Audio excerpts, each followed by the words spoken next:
계속 이제 돈 풀기가 누적되면서 결국엔 이걸 덮으려고 정치인들은 계속 돈을 풀겠지만 중요한 거는 이 한국의 이런 경제 구조나 이런 게 계속 안 좋아진다는 얘기죠. 안녕하세요. 존 버나드입니다. 자, 환율 얘기도 하려고 하는데요. 제가 요즘 환율 얘기하면서 진짜 원 없이 제 할 수 있는 얘기를 다 할 수 있어서 너무 기분이 좋습니다. 그 한국 경제의 문제점과 앞으로 방향 이런 제시를 하면 원래 사람들이 많이 안 봤었거든요. 그런데 요즘 환율이 많이 걱정이 되시기도 하고 그다음에 요즘 알고리즘에서 이걸 많이 띄워주다 보니까 이 환율 얘기하면서 제가 이 우리나라 경제 문제 그다음에 앞으로 가야 할 방향 막 이런 거 얘기해 주면 많이 공감해 주셔서 정말 재밌습니다. 그래서 오늘도 이런 좀 얘기를 해보려고 하는데요. 좀 댓글에서 뭐 이렇게 물어보시는 분들이 있더라고요. 야, 환율이 올라가고 경제가 좀 안 좋아지는데 왜 부동산이 왜 폭등을 하냐 폭락을 하지 뭐 이렇게 물어보시는 분들이 있어요. 그래서 그거에 대해서 여러분들이 그러니까 두 가지 관점으로 잘 보셔야 돼요. 달러 기준의 한국 강남 부동산이냐 아니면은 원화 기준의 한국 강남 부동산이냐 이거를 잘 비교하셔야 되거든요. 그래서 그런 얘기도 해드리고 그다음에 제가 지금 계속 맨날 걱정하는 게 뭐냐면은요. 지금 1,500원 환율이 돌파하려고 지금 임박하고 있고 그다음에 원화는 미친 듯이 휴지가 되고 있는데 중요한 거는요. 여러분들 저는 금 투자도 하고 있잖아요. 그래서 금에 대한 내용도 여러분들 많이 조사해서 최신 정보나 이런 거 제가 실력이 되는 한에서 이해를 하고 여러분들에게 쉽게 다른 교수님들은 워낙 똑똑하시고 잘 아시지만 여러분들이 듣기에는 좀 쉽지 않잖아요. 근데 저는 거의 뭐 일반인의 관점에서 이해를 해서 여러분들에게 알기 쉽게 전달해 드리잖아요. 그래서 그런 내용도 해드리고 있고 그런 거 봤을 때 제가 금을 공부하고 있고 금을 투자하고 있는데 정보들도 많이 얻고 있는데 거기 금 투자하는 해외 인플루언서들 해외 뭐 경제연구소, 해외 금 투자 연구소 뭐 이런 인플루언서들이 있을 거 아니에요. 우리나라처럼 그 인플루언서들이 이 달러도 쓰레기 된다고 맨날 얘기를 해요. 달러도 쓰레기가 되고 있다. 그런데 중요한 거는 달러조차도 쓰레기가 되고 있는데 달러보다 더 원하는 더 쓰레기가 되는 거다. 그러니까 이렇게 지금 타고 있죠. 그래서 저는 여러분들에게 금을 웬만하면 해지 용도로 조금은 가져가시는 게 좋겠다 이렇게 말씀드리잖아요. 그래서 우리나라 환율을 보면은요, 진짜 그야말로 여기 보시면 5년 만에요 환율이 31.82% 올랐습니다. 그러니까 31% 올랐다는 얘기는 여러분들 좋아하실 게 아니라 그만큼 우리나라의 돈의 가치가 이거 잘 들으셔야 돼요. 달러 대비해서 떨어졌다는 얘기예요. 제가 여러분들이 진짜 기억하셔야 되는 게 경제를 공부하시고 경제를 좀 이해하신다고 하면요. 여러분들의 가치를 원화 기준으로 판단을 하는 게 아니라 내가 월급을 뭐 300만 원 벌었어. 뭐 200만 원 벌었어. 뭐 월천 벌었어. 뭐 이렇게 하시는 분들 있잖아요. 그런데 그게 원화 가치잖아요. 근데 원화 가치는 이 달러 기준으로 했을 때는 계속 변합니다. 근데 요즘 보면은요. 미친 듯이 떨어지는 게 보이시죠? 자, 보세요. 일주일 만에 1.46%가 올랐어요. 그러니까 환율이 이렇게 올랐다는 얘기는 원화 가치가 1.46% 떨어졌다는 얘기고요. 한 달 만에 2.63% 원화 가치가 떨어졌고요. 세 달 만에 거의 6%가 떨어졌습니다. 이거는 진짜 심각한 거예요. 단기 세 달 만에 거의 뭐 적금 6% 우리 뭐 이자 하면 엄청나게 높다고 하잖아요. 근데 원화 자체가 달러 기준으로 했을 때 이렇게 휴지 조각이 되는 거예요. 달러 자체도 휴지 조각이 되고 있는데 원화는 더 휴지 조각이 되고 있는 거를 여러분들 아셔야 됩니다. 그래서 이렇게 지금 되고 있는데 5년 만에는 31%입니다. 여러분들 5년 만에 여러분들 아파트가 31% 빠졌다고 생각해 보세요. 지금 만약에 예를 들어서 10억짜리가 31%가 빠지면 얼마죠? 한 3억 1천만 원이 빠지죠. 그럼 6억 9천이 된 거예요. 여러분들 10억에 아파트 샀는데 6억 9천이 됐다고 하면은 야, 이거 진짜 엄청난 거죠. 그리고 5년 전에 나 월천 벌어 이렇게 하신 분들 있잖아요. 1천만 원. 그러면은 이제 5년 후에는 그냥 31% 떨어졌다고 하면은 거의 뭐 690 이렇게 떨어진 거죠. 이게 계산이 맞는지 모르겠는데 일단은 그 정도 떨어졌다. 여러분들 무슨 말인지 아시겠죠? 그러니까 이게 심각한 겁니다. 여러분들의 임금도 그냥 자연스럽게 이거에 녹아들면서 계속 떨어지는 거예요. 내가 열심히 일해도 계속 그냥 미국 주식 제가 맨날 추천드리죠. 해외 주식 ETF 하셔라. 그다음에 금도 하셔라. 그다음에 뭐 이렇게 여러 가지 가져가셔야 된다. 아니면 채권이라도 갖고 가셔야 된다. 왜냐하면은 그렇게 안 하면은요. 그냥 원화만 들고 있으면 원화에서 적금 낸다고요? 제발 제가 그거 하지 말라고. 이거 청년 도약 계좌 여러분들 자녀분들 계시죠? 제 영상 보시는 분들 중에 자녀분들 계시는데 물론 뭐 청년 도약 계좌 안 하는 것보단 낫습니다. 그냥 안 하는 것보단 이거 저축해서 돈 모으는 건 낫겠지만 차라리 할 거면은 그냥 미국 국채에 그러니까 달러로 환전을 해서 차라리 미국 국채에 5년 투자하고 있으면요. 여기 보세요. 원화 가치가 31%가 줄어드는데 청년 이거 해서 뭐 기여금 포함해서 최고 금리가 9%라고 하는데요. 5년 뒤에 여러분들 원화 가치가 31%가 떨어진다니까요. 이 9% 받아봤자 5년 뒤에 원화 가치가 31%가 떨어지는데 이걸 투자해야 하니까 그냥 달러만 들고 있어도 이거보다 이득인데 그냥 아예 투자를 아예 안 하고 있고 그냥 달러만 환전을 해서 들고 있어도 이 청년 도약 기자 한 것보다 더 이득입니다. 이게 문제거든요. 거기에 이제 국채까지 투자하면 우리나라 이런 금리보다 훨씬 높게 주는데 그것도 안전하게 국채는 그래도 안전하다고 하잖아요 우리가. 그래서 그 이자를 받으면은 과연 진짜 어디에 투자하는 게 맞는지 여러분들 한 번씩 생각해 보시고 이거 잘 모르시는 젊은 사람들 아들이나 딸들 있잖아요. 그래서 존 버나드가 이런 것도 한 번씩 올려드릴게요. 20대 30대가 볼만한 내용도 제가 여러분들 뭐 제 영상 주로 보시는 분들이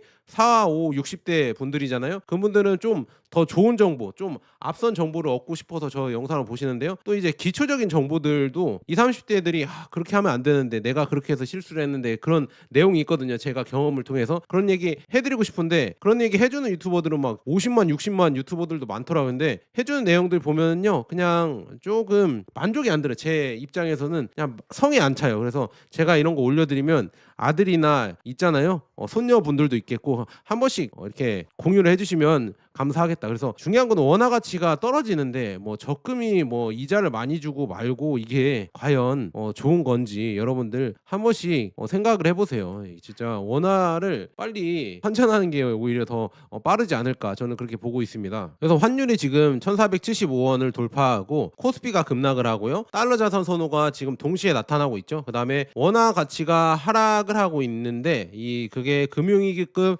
충격으로 인식되며 자산 가격 조정 압력이 상승을 하고 있다. 그래서 IMF 온다 막 이렇게 계속 겁을 먹잖아요 우리가. 그리고 경험도 있으니까. 그리고 현재는 금융위기 정치 불안 없이도 급등을 하는 구조다. 그러니까 구조적 취약성에 노출되어 있다. 우리가 뭐 정치 불안한 것도 아니야 지금. 그리고 금융위기도 아닌데 환율은 지금 IMF 때 평균 환율보다 높게 가져가고 있어요. 이게 진짜 위험한 상황이다 이렇게 말씀드리고요. 그 다음에 달러 지수가 이제는 우리가 환율이 낮았을 때는 달러도 같이 달러 지수가 떨어지면서 내려왔었거든요. 근데 지금은 달러 인덱스라고 해서 달러 지수가 올라오고 있어요. 지금 100을 올라왔습니다. 지금 예전에 떨어졌을 때는 96 뭐 이렇게 90 후반대에서 머무르고 있었는데 지금 보면은요, 3달 사이에 2.58% 올랐습니다. 그러니까 달러 인덱스가 이제 바닥을 찍고 올라가는데, 그러니까 우리가 아무리 지금 뭐 한국은행이나 아니면은 경제부총리가 와서 뭐 구윤철 푸시라고 했나? 그래서 환율을 관리하겠다, 막 이렇게 얘기가 나오지만 달러 지수랑 그 다음에 일본에서 지금 다카이치 총리인가? 그 사람 여자 총리가 또 돈을 푼다고 하잖아요. 우리나라처럼 양적 완화를 해서 돈을 더 많이 풀겠다. 그래서 보조금을 주겠다. 뭐 이런 얘기까지 나오고 있는데 그렇게 엔화를 풀어버리면은요, 달러 인덱스가 더 올라가게 되어 있습니다. 왜냐 기축통화이기 때문에 이렇게 이거 예전에 설명드렸죠. 그래서 달러 인덱스가 올라가거든요. 그러면 어떻게 되겠냐? 우리나라 원화 환율 있잖아요. 이거는 더 이제 1,500원 금방 넘어갑니다. 이거 제대로 우리가 관리 안 하면요, 그냥 1,500원 그냥 훌쩍 넘어가고 1,500원 넘어가면 이제 다들 뭐라고 해야죠? 우리나라 국민들도 다 그거 쳐다보고 있고 유튜버들도 얘기하잖아요. 맨날 얘기하잖아요. 그래서 1,500원 넘어가면 더 가속도가 붙을 수도 있고 너나 나나 이제 환전을 하자. 너나 나나 금 모으자. 너나 나나 뭐 실버바 모아야 된다. 이렇게 나오면은 이제 그것도 나중에는 막힐 수도 있겠죠. 너무 거길로 수요가 몰려버리면 아예 원환 환율이 뭐 2,000원 넘어가고 그렇게 미친 듯이 뭐라고 해야죠? 비정상적으로 비이성적으로 움직일 수도 있어서 조금 걱정이 된다 이렇게 말씀드리고, 그다음에 1913년 미 연준이 출범 이후에 이게 원달러 구매력이거든요. 이게 차트로 보면 계속 내려가잖아요. 그러니까 달러 가치도 미 연준에서 계속 화폐를 발행하니까 떨어졌었어요. 원달러 구매력이 이렇게 쭉 떨어졌습니다. 그래서 지금 금 대비해서 원달러 구매력이 1913년 이래로 99%가 하락했다고 하거든요. 근데 금 가치는 그만큼 계속 상승을 하고 있으며, 그래서 여러분들이 진짜 아무것도 모르겠다, 주식도 위험하다, 아니면은 다른 거 다 위험하다 하면은 금을 장기로 그냥 갖고 가는 게, 그러니까 저축을 금으로 하는 게 그나마 여러분들의 자산을 지킬 수 있는 그나마 안전한 방법이지 않을까 저는 그렇게 보고 있으며, 그래서 그만큼 지금 달러도 휴지 조각이 되고 있는데 이것보다 더 휴지 조각이 되는 게 한국 원화다 이렇게 말씀드립니다. 여기 지금 나와 있죠. 여기 차트도 달러의 가치가 이렇게 미친 듯이 떨어지고 있죠. 근본이제 했을 때랑 근본이제가 풀렸을 때 이렇게 달러가 급락하는 게 보이시죠? 지금 금분위제 이런 걸 금으로 환산했을 때 이렇게 했을 때보다 급락하는 게 보입니다. 그래서 이렇게 지금 계속 이 달러의 구매력이 금에 비해서 폭락을 하고 있다. 이렇게 말씀드리고요. 금은 그만큼 여러분들 훌륭한 자산입니다. 그래서 여러분들 지금 가치 저장소고요. 정 모르겠으면은 그냥 금이 그냥 주식 뭐 이런 거 다 모르겠다 이렇게 생각하면 그냥 금 모으는 게 가장 낫지 않을까 저는 그렇게 보고 있고, 최근에 지금 원달러 환율이 1475원을 돌파하면서 이거 비상시도가 울리고 있잖아요. 그런데 중요한 거는 우리나라는 이렇게 울린다고 해서 긴축 돈을 줄여서 이거를 조절하는 나라가 절대 아닙니다. 자 보시면요, 2022년 1월부터 25년 9월까지요 한국의 M2 통화량이요 20% 증가한 반면에 여기 쭉 보시면 미국 연준은 긴축을 하면서 3%만 증가시켰어요. 그 기축 통화인 미국 연준이 3% 늘릴 동안 우리나라는 20%를 돈을 풀어버리니 이 기간 동안 그러니까 한국이 지금 미국보다 7배 빠른 속도로 돈을 풀고 있으니 원화 가격이 휴지 조각 되는 게 당연히 맞겠죠. 22년에서 25년까지 M2 증가율이 한국은 20%, 그다음에 미국은 3%, 그래서 7배 올랐는데 미국은 이 기간 동안에도 인플레이션이 엄청나게 높아서 금리를 올리고 긴축을 했잖아요. 근데 우리나라는 인플레이션이 미국보다 안 높게 나왔잖아요. 근데 이것도 제가 봤을 때는 뭔가 마사지가 들어간 거다. 제가 봤을 때 왜냐, 미국조차도 이 자본주의의 끝판왕이라고 하는 미국조차도 인플레이션에 그래도 집 가격 있잖아요. 그걸 30%라도 반영을 해요. 근데 우리나라는 집에 대한 가격을 반영을 안 하죠. 그리고 여기에 전세까지 더하면은요 미친 듯이 아마 그 물가는 엄청나게 올랐을 겁니다. 제가 봤을 때는 두 자리 정도는 올라가지 않았을까. 근데 우리나라는 뭐 2% 3%대밖에 물가가 상승을 안 한다 이렇게 얘기를 하고 있죠. 저는 그거 못 믿겠습니다. 그러니까 저는 계속 원화를 달러로 바꾸고 있고요. 성장률이 지금 미국보다 낮은데 돈만 더 풀고 있는 게 더 문제입니다. 그래서 자산 버블이 그렇게, 그러니까 성장률이 낮으니까요. 성장률이 만약에 높다면은요, 여러분들 생각해 보세요. 성장하는 산업에 계속 들어갈 거 아니에요. 뭐 미국으로 치면 AI, 뭐 로봇, 전기차, 뭐 이런 여러 가지 산업들로 들어갈 텐데 우리나라는 성장하는 산업이 없어요. 오히려 지금 보면 조선만 조금 잘 되고 있고 화학이나 정유나 이런 데는 망하고 있다고 하잖아요. 철강이나 그런 데서 이제 자산이 투입이 안 되니까 죄다 어디로 들어가냐? 아파트 그 아파트로 들어갑니다, 여러분들. 그래서 진짜 이게 문제예요. 아파트로 계속 들어가니까 자산만 계속 버블이 되고 원화는 점점 모이면서 어디 이런 효율적인 데에 들어가지 않으니까 아파트처럼 죽은 부동산, 죽은 자산에 들어가 버리니까요 원화 가치가 휴지가 되는 거죠. 그래서 통화량만 늘고 생산성 증가가 없습니다. 아파트 여러분들 뭐 대량으로 이렇게 여러분들 만들어서 뭐 미국에 수출을 할 거예요, 아니면 중국에 수출을 할 거예요? 참 걱정이 많죠. 저는 제가 봤을 때는 아파트는 여러분들 세대별 폰지입니다. 이렇게 얘기하면 좀 아파트 투자하시는 분들이 싫어하실 수도 있겠지만 다음 세대가 사줄 세대가 있어야 되는데 사줄 세대도 점점 줄어들고 있죠. 그래서 가격을 유지하려고 돈만 계속 풀어대고 있는 거예요. 참 이런 거 보면서 정말 걱정이 좀 많이 됩니다. 우리나라는 진짜 긴축을 했었어야 되는데, 그리고 제가 저는 뭐 유튜브 21년대부터 이전에도 계속 하고 있었잖아요. 그래서 제 유튜브 계속 보신 분들은 아실 거예요. 제가 가끔 가다가 한국이랑 미국의 금리 차 이거 얘기해주면서 한국도 같이 금리를 올려야 된다, 금리를 같이 올려야 된다 이렇게 말씀드렸잖아요. 이거 미국보다 낮은 게 말이 안 된다, 이렇게 나중에 이제 탈난다, 이거 제가 제 영상 예전에 보시면 말씀을 계속 자주 드렸거든요. 중간중간에. 네, 지금 이렇게 탈나고 있죠. 한미 금리 차가 이렇게 늘어나고, 중요한 거는 뭐냐면 이제는 한국은 금리를 올릴 수가 없어요. 올리면은 박살 나죠. 우리나라 경제나 아니면은 이런 게 박살 날 수밖에 없다. 그거는 조금 뒤 영상에서 말씀드리고요. 중요한 거는 지금 한미 금리 차가 올릴 때, 미국이 올릴 때 같이 올려서 중국처럼 그때 지금 미국이 힘들 때랑 한국이 힘들 때, 그리고 중국이 이때도 힘들었거든요. 차라리 부동산 펌핑, 이 부동산 버블을 꺼트리고 그 다음에 이제 나아가서 이 산업을 키우고 올라갔어야 된다. 지금 중국이 그렇게 하고 있잖아요. 예전에 뭐 한 4, 5년 전부터 부동산 버블을 터트리면서 그 돈을 이제는 신성장 산업, 배터리, 자동차, 로봇, AI 이쪽으로 계속 나오니까 딥시크가 나오고 그다음에 뭐 전기차가 나오고 뭐 이렇게 해서 지금 잘 나가고 있잖아요. 어떻게 보면 G2라고 해서 미국이랑 이제 멱살 잡고 이렇게 싸운다 이렇게 나올 정도로 잘 나가고 있는데 우리나라는 지금 큰일 났습니다. 지금 뭐 부동산에 다 묶여 있어서 금리를 올리진 않고 부동산 정상화를 안 시켜서 이제 고칠 수가 없어요. 이제 병이 더 커져서 이제는 진짜 수술할 정도로 이렇게 커졌는데 과연 우리나라 자체적으로 이거를 해결하고 수술할 수 있는 능력이 있을까? 저는 그것도 의문입니다. 그래서 지금 보면 우리나라가 지금 튀르키예, 터키랑 유사한 위험 구조가 커지고 있다고 하거든요. 지금 보면 터키 지금 보면 강남 아파트나 터키의 지금 아파트랑 공통점이 뭐냐? 터키의 구조랑 돈 풀기를 했다는 거죠. 터키도 리라라고 해서 돈 풀기를 계속했었죠. 에르도안이 뭐 은행장을 뭐 5번이나 바꿨다고 하거든요. 말 안 들으니까. 그래서 바꾸면서 그 사람은 돈을 엄청나게 풀었습니다. 돈을 풀어서 집값 상승을 엄청나게 시켰고요. 화폐를 폭락시켰거든요. 그래서 터키의 집값이 10배 상승했지만 리라는 16분의 1 토막 났습니다. 그래서 달러 기준 집값이 마이너스 40%였다. 터키가 그렇게 됐었고요. 그다음에 한국도 지금 강남 집값이 원화 기준으로 해서 10% 플러스가 됐거든요. 그런데 중심지 이런 데 보면 뭐 원베일리 뭐 이런 데 있잖아요. 이런 데는 뭐 20% 30%까지 올랐다 뭐 이렇게 얘기가 나오고 있죠. 근데 단 중요한 거는 이 평균치로 봤을 때 10%가 늘었는데 여기 원화 가치가 22%가 떨어졌습니다. 그러니까 여러분들 잘 보셔야 돼요. 원화 기준으로 뭐 10억이 뭐 20억 됐다. 이게 중요한 게 아니고요. 달러 기준으로 여러분들 이걸 생각하셔야 될 필요성이 있어요. 앞으로. 왜냐? 터키가 지금 집값이 10배 상승했지만 리라는 16분의 1 토막 났거든요.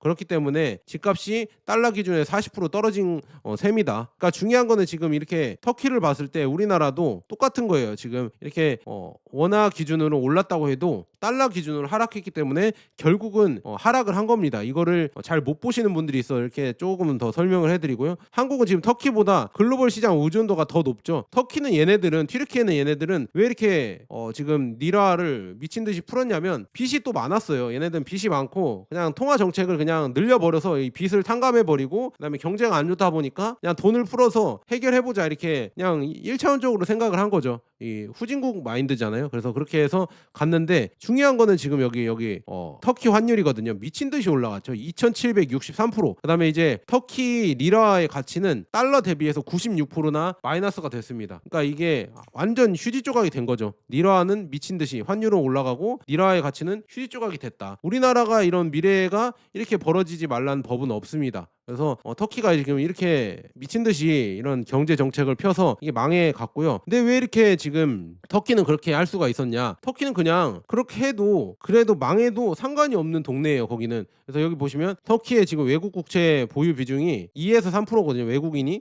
그런데 한국은 22%입니다. 그래서 한국은 진짜 경제 관리를 제대로 안 하면요. 아예 외국인들이 이제 다 팔고 떠난다고 하면 더 폭락을 해버리면서 폭망할 가능성이 있습니다. 터키보다. 터키는 지금 외국인 투자 비중이 낮으니까 지들 맘대로 할 수가 있고 간섭도 안 받을 수 있습니다. 그리고 중간재 한국은 수입 의존도가 높죠. 한국은 제조업 국가잖아요. 터키 얘네들은 솔직히 여러분들 터키째 뭐 이렇게 사신 거 있으세요? 없잖아요. 얘네들은 뭐 수출을 해서 벌어먹거나 뭐 그런 나라가 거의 아니잖아요. 그러니까 지금 뭐 중간재 뭐 이런 의존도가 높은 한국에서는 만약에 환율이 급등을 하면요. 기업이 수익성이 악화되면서 더 이렇게 답이 없어진다. 그리고 하이퍼 인플레이션에 감내 불가능한 경제 구조다. 터키는 그냥 아예 뭐 80, 90% 인플레를 버틸 수 있는데 우리나라는 버틸 수가 없습니다. 그러니까 아르헨티나나 여러분들 베네수엘라나 터키나 보면은요. 얘네들은 일단은 여러분들 하이퍼 인플레이션 오든 말든 얘네들은 먹고 살 수는 있어요. 근데 우리나라는 만약에 하이퍼 인플레이션을 오면은요. 먹고 사는 게 이게 쌀값이 미친 듯이 올라가고 식량을 뭐 거의 뭐 70% 가량 수입을 하고 에너지도 뭐 거의 뭐 대부분 100% 가량 수입을 하잖아요. 그렇게 하기 때문에 물가가 얘네들보다 더 미친 듯이 올라갑니다.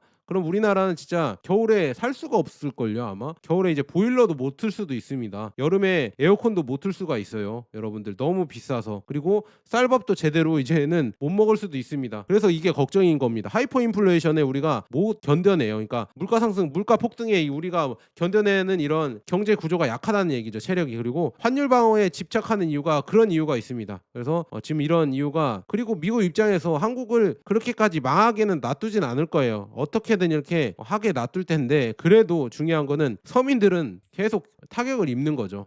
그럼 저한테 이렇게 물어보시는 분도 있어요. 야 그러면은 존버야 금리를 올리면 되지 않냐? 금리를 올리고 정상화 시키면 되잖아요. 물론 되죠. 물어보시는 분 물론 형님 그렇게 됩니다. 그렇게 하면 되는데 중요한 거는요. 이 정치적 입김이 엄청나게 크고요. 그리고 우리나라 자체적으로 이 거품 제거가 불가능해요. 이거를 여러분들 우리나라 역사가 길다고 생각할 수도 있겠지만 해방 이후에 이 경제 이런 자본주의가 시스템이 들어온 역사가 100년이 안 되잖아요. 그 100년이 안 되는 기간 동안 계속 우리나라 인구가 늘고 펌핑만 했고요. 그 다음에 우리나라 자체가 이 자체의 문제점을 스스로 해결할 수 있는 능력이 능력이 있는 사람이 없었어요. 예전에 조선시대도 그랬고요. 맞잖아요, 여러분들. 얘기해 보세요. 우리가 자체적으로, 그러니까 다른 나라 막 이렇게 얘기한다고 하는데 중국도 그렇고요.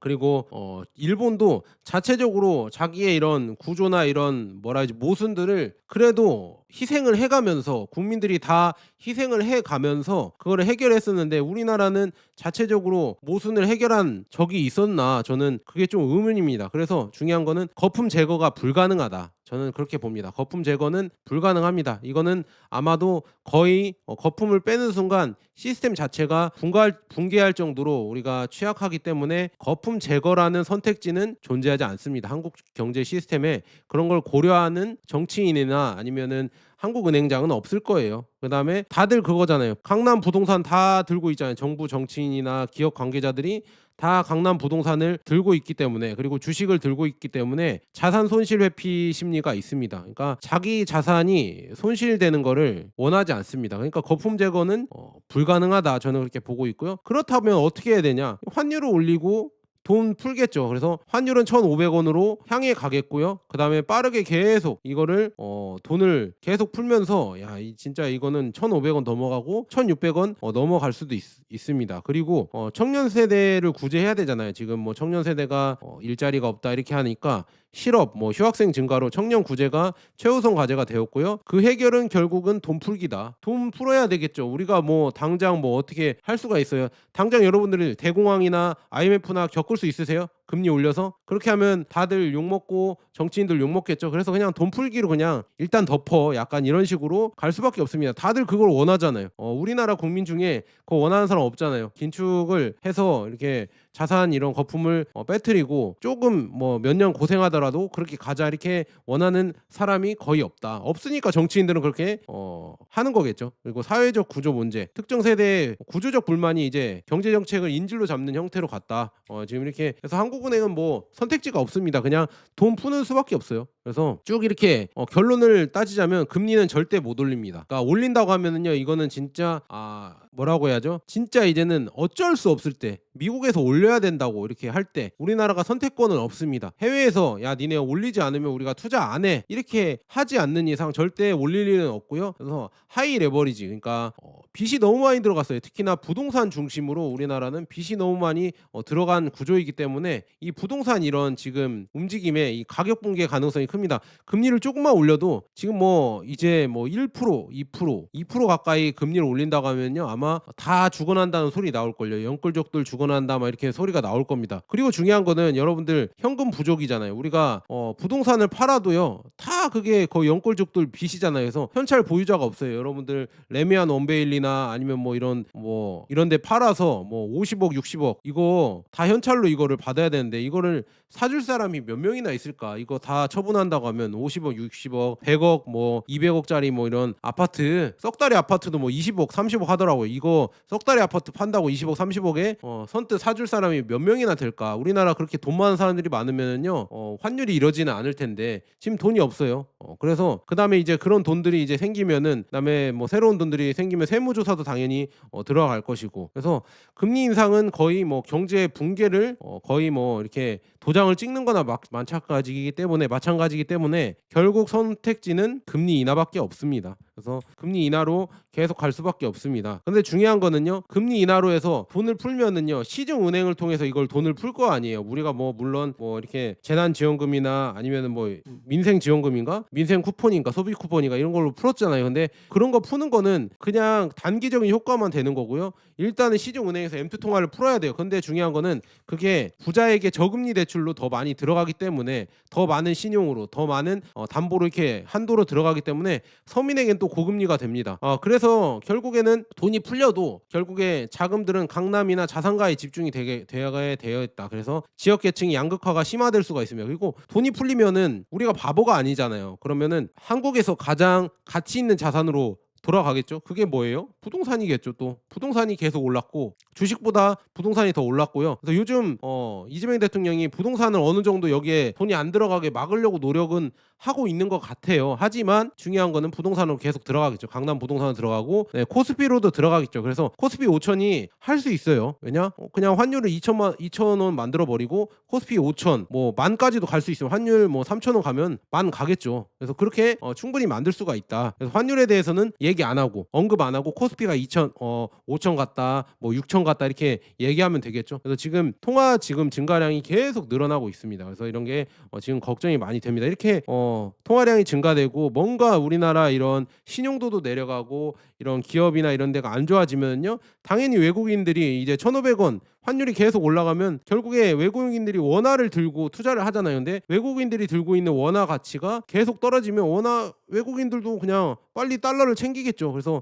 셀 코리아가 지금 발생할 수밖에 없습니다. 그래서 22년, 23년 긴축을 하지 않는 대가로 이제는 금리 인하랑 통화 정책 여력이 완전 소진돼서 이제는 못 합니다. 이거 금리 좀만 올리면은요. 그냥 진짜 IMF 바로 옵니다. 자, 이게 걱정이 됩니다. 그래서 금리를 올리면은요. 이 후진국형 금리 인상으로 대외 신뢰도도 이제 타격을 입기 때문에 지금 걱정이 좀 많이 된다.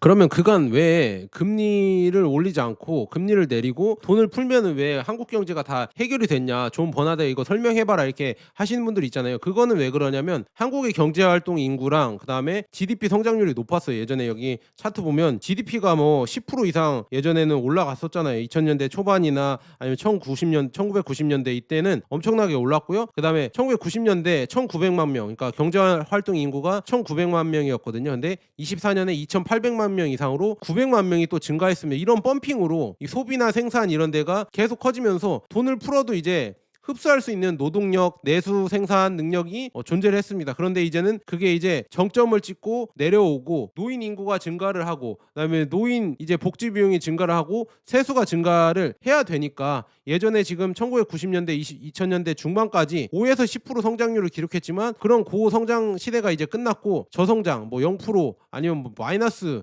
1% 뭐 이렇게 된다는 말도 있고 이런 저성장 시대가 오면서 이제 한국의 이런 뭐라고 하지 실체가 이제 탄로가 나겠죠. 이제 저성장으로 들어오면서 이제 돈만 풀던 원툴의 이런 한국의 경제 능력이 아마도 드러날 것이다. 그래서 이제 돈이 이제 줄어든다고 하면 돈 풀기 이제 부작용이 이제 계속 생길 겁니다. 이제 생산이 이제 증가하지 않고요. 기업 투자가 증가하지 않고 소비가 이제 증가하지 않을 겁니다. 그러면은 계속 돈만 푼다고 하면은 결국에 물가는 계속 오를 것이고요. 그다음에 환율은 계속 오를 수밖에 없습니다. 그래서 지금 계속 이제 돈 풀기가 누적되면서 결국에 이걸 더 풀려고 정치인들은 계속 돈을 풀겠지만 중요한 거는 이 한국의 이런 경제 구조나 이런 게 계속 안 좋아진다는 얘기죠. 그런데도 지금 보면은요. 지금 적자 국채를 100조 이제 또 늘린다고 하고 있거든요. 그래서 지금 이렇게 늘리니까 외국인들이 걱정이 되니까 국채를 팔고 다 떠나고 있습니다. 그래서 30년물 국채 금리가 3.2%대로 또 올라가고 있다. 이 국채 금리가 오른다는 얘기는 외국인들이 국채를 팔고 있기 때문에 더 높은 이자를 줘야 이 국채를 다른 사람들에게 팔 수가 있다. 그러니까 국채 가격은 떨어지면 이자가 오르는 거거든요. 반비례 관계인데 그래서 외국인들이 이걸 계속 던지니까 더 비싼 이자 줄게 이렇게 하면서 사람을 모집해야 된다. 참 이게 걱정이 좀 많이 되고 있습니다. 그래서 적자 국채만 지금 110조 원에 지금 다르고 있고 지금 이게 걱정이 좀 많이 되고 있다. 그래서 확장 재정으로 그다음에 플러스 세수 부족 때문에 대규모 국채 발행해야 된다니까요. 지금 내년도 지금 예산이 50조 증가를 하고요. 적자채만 지금 110조 원. 그래서 대미 투자 고환율까지 겹쳐서 지금 국채 공급이 급증할 것으로 시장이 판단하고 있고요. 그래서 국채 금리가 급등을 하고 있습니다. 그래서 이렇게 국채 금리가 급등을 하고요. 글로벌 패턴과 동조화를 이루고 있다. 일본, 영국, 프랑스 이런 데도 재정 악화로 장기 국채 금리가 급등을 하고 있거든요. 근데 한국도 같은 흐름으로 가고 있지만 이 나라들은 여러분들 기축통화란 걸 잊지 마세요. 한국은 기축통화가 아닙니다. 설령 뭐 기축통화라고 생각하시는 분들도 계시겠지만 기축통화가 아니니까 더 이렇게 휴지 조각이 될 수가 있다 이렇게 말씀드리고요. 외국인들이 당연히 이탈을 하겠죠. 왜냐 환율이 오르고 한국의 기업 가치가 계속 한국의 가치가 떨어지기 때문에 한국을 못 믿으니까 빨리 팔고 떠나겠죠. 그다음에 재정의 악순환이 고래 계속 됩니다. 이게 왜 그러냐? 국채 가격이 하락하고요. 금리가 상승하고요. 이자 부담이 증가하고 다시 이제 재정 악화로 과연 이렇게 이자 부담이 증가를 하는데 금리를 올릴 수 있을까? 저도 그게 의문입니다. 금리를 올린다고 하면 진짜 이거는 심각한 거다. 이렇게 말씀드립니다. 그래서 한국의 지금 구조적 문제를 해결할 수 있는 사람이 없습니다. 국가 시스템 역량이 취약합니다. 이거를 계속 이제 특정 계층으로 아니면은 특정 계층의 희생으로 그냥 계속 덮고 넘어갔는데 이제는 그거를 할 수가 없을 겁니다. 이제 한계에 다다라서 이제는 진짜 한국이 결판이 나야 돼요. 참 걱정입니다. 근데 뭐 이거는 다 업보죠. 우리나라가 스스로 이제 이 해결 능력으로 커온 나라가 아니기 때문에 그냥 여러분들이 잘 모르시겠지만 뭐 부동산은 계속 올랐어. 한국은 뭐 경제가 안 좋다고 해도 계속 올라왔어. 그거는 아까 말씀드렸다시피 경제활동 인구랑 그다음에 인구가 늘어나고 GDP 성장률이 높아서 그렇고요. 이제는 유럽처럼 아니면은 뭐 먼저 간 일본처럼 저성장 기조로 이제 잃어버린 30년이 뭐예요? 그것보다 더 빨리 올걸요. 그래서 그런 시대가 올 텐데 이제 정점을 찍고 내려갈 이제 시대가 올 텐데 그렇게 된다고 하면 이제 진짜 실력이 드러나는 겁니다. 한국은 진짜 운이 좋았다니까요. 제가 매번 말씀드리지만 한국이 실력이 좋아서 올라간 게 아니에요. 그리고 스스로 이런 악순환을 해소를 해서 올라간 게 아니라 여러 운이 다 좋았어요. 미국의 도움이 있었고요. 미국이 지금 많이 키워졌었고 그다음에 인구가 증가를 하고 이 인구빨로 많이 클 수밖에 없었어요. 한국이 지금 여러 가지 지금 국제 관계나 국제화 시대 때 진짜 그 사이에서 많은 이런 이득을 보면서 클 수 있었는데 이제 그 한계에 다다랐다는 얘기죠. 왜냐? 뭐 기득권들의 욕심과 그다음에 해결하지 않는 이런 자체적으로 해결할 수 없는 능력 부족 이런 것 때문에 계속 이제 점점 악순환이 되겠죠. 그렇게 되면 될수록 이제 날이 지날수록 국가적으로는 이제 투자처 매력이 없어질 겁니다. 그래서 외국인들이 서서히 팔고 넘어가면서 이제 모르겠습니다. 점점 이제 안 좋아질 것이다. 그런데 국민연금이나 이런 거를 또 유지를 해야 되니까 계속 돈 풀기는 계속 될 거예요. 돈 풀면은 결국에 환율은 뭐 2,000원, 3,000원 가는 거는 뭐 1,500원은 뭐 그냥 지나가는 열차 역이고요. 이제 1,600원, 그다음에 2,000원, 3,000원까지도 충분히 갈 수 있지 않을까. 요즘 환율 얘기하는 사람 봤을 때는 떨어진다는 얘기는 거의 안 하잖아요. 환율 투자하지 마셔라. 환전 지금 위험하다. 더 떨어질 수 있다. 이렇게 얘기하시는 교수님들 없죠. 요즘 싹 사라졌죠. 그게 다 이렇게 되는 거고요. 그다음에 정부조차도 이제는 법정 금화라고 해서 예수령 주화까지도 시범 발행을 추진한다고 합니다. 그래서 이런 거 봤을 때 점점 이제 예수령 주화라고 하지만 결국 한국은행 조폐공사 입장에서도 한국 사람들이 금을 어느 정도 그냥 주화로도 보유를 했으면 좋겠다. 왜냐? 원화가 휴지 조각이 되니까 그래도 국민들은 어떻게 해서라도 금이라도 좀 모아갔으면 좋겠다 이렇게 얘기가 나오고 있고요. 그다음에 금과 은은 여러분들 여기 있잖아요. 캐나다나 아니면은 미국 거 있는데 이게 지금 옛날 때부터 미국이랑 캐나다는 캐나다인가 이게 리버티가 어디죠? 하여간 그 통화를 발행을 했었어요. 이렇게 금화나 은화를. 그래서 이렇게 지금 보면 물리적으로 금과 은 여러분들 제가 말씀드리잖아요. 골드바랑 실버바 이게 여러분들 돈을 보관하기에 가장 안전한 장소입니다. 그러니까 제가 실물 투자도 이렇게 말씀드리는 게 그런 이유고요. 그다음에 ETF가 있습니다. 자, ETF들도 미국 지수 추종 ETF 있거든요. 그래서 이거 여러분들 연금저축이나 ISA, IRP 여기에 담으시면 괜찮을 것 같고요. 그다음에 미국 채권, 국내 상장 미국 채권 ETF도 있습니다. 그래서 여기 지금 환율 해지가 없는 걸로 해지 있는 거는 웬만하면 안 하시는 게 좋고요. 환율 해지가 없는 걸로 이렇게 해주시면 괜찮을 것 같고요. 그다음에 금 ETF, 에이스 KRX, 그다음에 타이어거 KRX, 그다음에 코덱스 금 액티브 뭐 이런 ETF도 있고 이런 것도 한 번씩 여러분들 생각해 보시면 좋을 것 같고요. 그다음에 제가 또 강조를 드리잖아요. 존 버나드는 25년부터 이제 금 모으기 운동을 시작하고 있다. 그래서 저도 금 이거 한 돈씩 제가 모르겠어요. 이게 돈 모이면 저도 뭐 돈이 많은 사람이 아니기 때문에 일정 비중 이렇게 한 돈씩 사고 있거든요. 그래서 세 돈 됐습니다. 그리고 그다음에 이거 실버바는 요즘 못 모으고 있어요. 실버바가 너무 비싸고 그다음에 요즘 또 물량이 잘 안 보여서 못 모으고 있지만 제가 이렇게 모이면은 계속 모으고 있거든요. 그래서 금 모으기 운동도 계속 하고 있고요. 그래서 여러분들 제 지금 영상에서 이 제품 보기란이 있어요. 여기 왼쪽 하단에 여기 클릭해 주시면은 옆에 이렇게 오른쪽에 이렇게 제품이 떠요. 여기 이렇게 쿠팡이거든요. 쿠팡에 한국금 거래소나 아니면 한국금 다이아몬드 뭐 이런 지금 골드바나 실버바 이런 제품들이 있어요. 그래서 이거 클릭해 주셔서 구매해 주시면 제 영상 제작에 큰 힘이 되고요. 그다음에 여러분들 같이 이렇게 모아 가시면